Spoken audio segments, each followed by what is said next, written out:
Hi friends, ఈరోజు నాకు office first day అనమాట. ఆఫీస్కి వెళ్ళే టైంకి ఎవరూ లేరు. మార్నింగ్ 8:50కి స్టార్ట్ అయ్యాను. నేను వెళ్ళేసరికి 9-10 అయింది. మధ్యలో మా ఫ్రెండ్కి కాల్ చేశాను, ఎక్కడున్నావు ఏంటి అని చెప్పేసి. తను కాల్ లిఫ్ట్ చేయలేదు. అండ్ నేను కొంచెం వాకింగ్ ఉండే బస్ స్టాండ్కి, అక్కడ నుంచి వాక్ చేసుకుంటూ బస్ ఎక్కాను. ఆఫీస్కి వచ్చేసరికి అంతా పీస్ఫుల్గా ఉంది. లిఫ్ట్ కిందకు వచ్చింది. ఈ పక్కన కనిపించే చైర్స్ ఉన్నాయి కదా, ఇది టీ టైం అనమాట. మనం టీ టైంలో అక్కడికి వెళ్ళి టీ తాగొచ్చు. అంటే నేను లిఫ్ట్ ఆన్ చేశాను 3rd ఫ్లోర్కి వెళ్ళడానికి. ఫస్ట్ నా ఇంటెన్షన్ ఏంటంటే, ఫస్ట్ డే ఈరోజు లేట్ వెళ్ళకూడదు అని చెప్పేసి. మీలో ఎవరికైనా ఇలా అనిపిస్తుందా, ఫస్ట్ డే లేట్ ఉండకూడదు, మంచిగా వర్క్ చేయాలి అని చెప్పేసి? అట్లా డేని ఒక మైండ్తో మనం పాజిటివ్గా లీడ్ చేస్తే డే మొత్తం పాజిటివ్గా ఉంటుంది.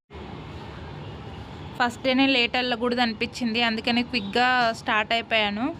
అండ్ మన వీడియోస్ ఎలా ఉంటున్నాయి, వీడియోస్ నచ్చుతున్నాయో లేదో కామెంట్ చేయండి. కంటెంట్ బాగుందా లేదో చెప్పండి. ఇది జస్ట్ నా జర్నీ చెప్దామని చెప్పేసి ఈరోజు ఒక వీడియో తీశాను. Thank you for watching. Bye.